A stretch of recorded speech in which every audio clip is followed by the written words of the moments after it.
friends. My wife's not at all annoyed that we're making this video. She's exhausted. She's been with our boy all day.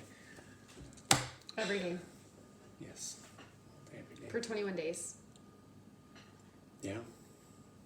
21 days. Anyway, quick and to the point, for the dads out there trying to understand that we don't understand. Last night we got into a little tiff because I think you even said to me, you would just forget about him if, I don't know what, and of course I wouldn't, but I'm doing what dads do, like I'm making sure finances and the house is going to be ready and making sure the girls' lunches are packed, our other kids that are in the NICU.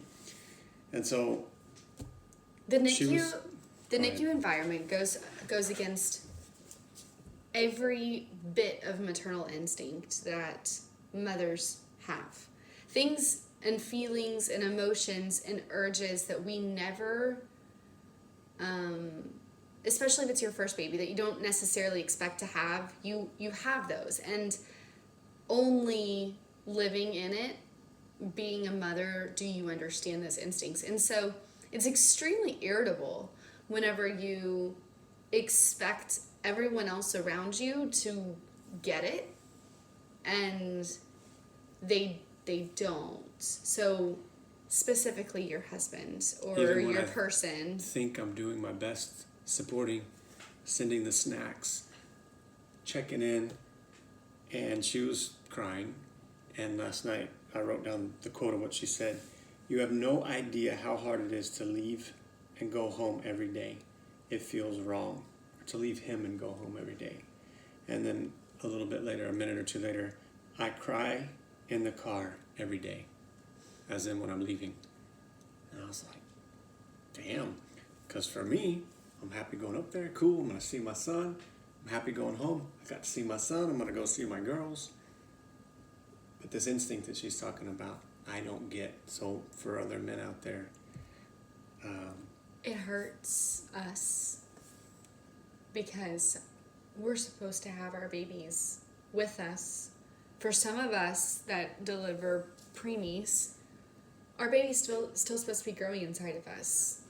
And when we're away from them more hours of the day than we're with them, and then you have to stand over that isolette and looking at your baby swaddled up there, or possibly frustrated or annoyed or rooting or whatever it is, and you have to turn your back and walk out of there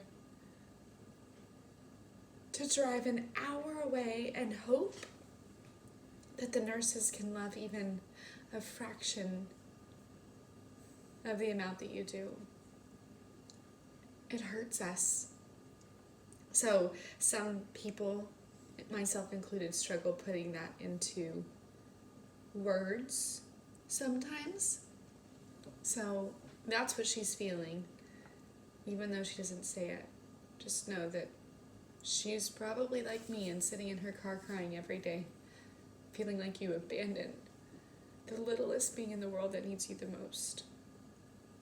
I'm sorry. I'm sorry, I don't get it.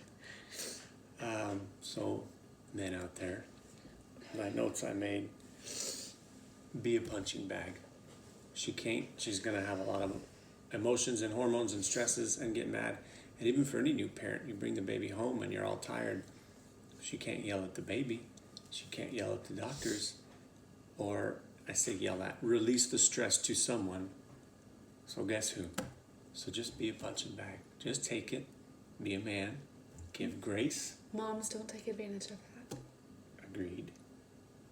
There's a line to draw, of course. And she's really good about understanding that line, never crossing it.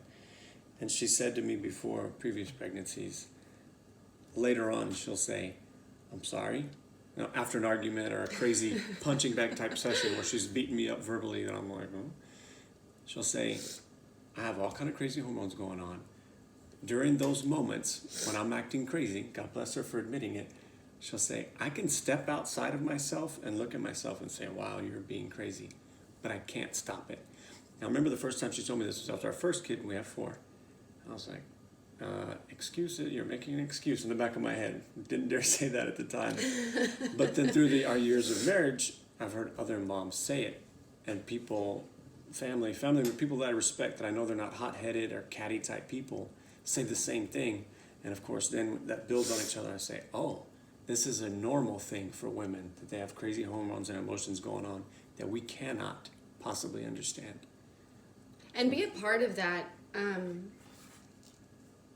Allow her to be a little crazy, to allow her crazy to come out and be, so that you can see it and you can have a slight window into what's going on in her mind and in her heart that she's battling and struggling with, because releasing it is really healthy for us to process what's going on and to try and get a hold of our stability again.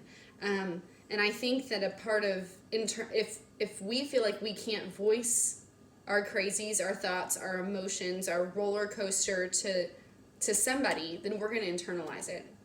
I think that that's a huge part of the start of a postpartum depression. And then once we hit that low, it's even harder to rise back up again, especially feeling alone and misunderstood, which we all feel on this, because motherhood is lonely, because we give our entire selves to these little humans, and we try and also share parts of our heart with other people, but like, I know that he knows I love him, so I am more stingy to give extra to this tiny baby that I feel like needs me more. And so I'm like, I know he knows I love him, and I'll be able to big love him later, but right now, I don't get to I don't have the energy to pour a whole bunch of love back towards him. Which means I shouldn't be selfish or needy, and I should understand, damn, she's doing what a good woman, good wife, and a good mom would do. Just take care of that little baby that needs her more. Give that love there. That energy, all those things. So, I wait. Got our whole lives. We'll make up for it. Yeah. So anyways, men, give grace. Don't get walked on, of course, but give grace. And if you are going to draw that line and lay it down, wait until she's taken a breath. And then you can explain how whatever she said or did is like not okay. Communicate, for sure. But yeah, give her always. grace. We can't understand, and they're going through a lot more than we can understand. Yeah. So, Tetchman Tribe, always our thing is do good, be good, and share. So we're sharing these thoughts. Out. Over.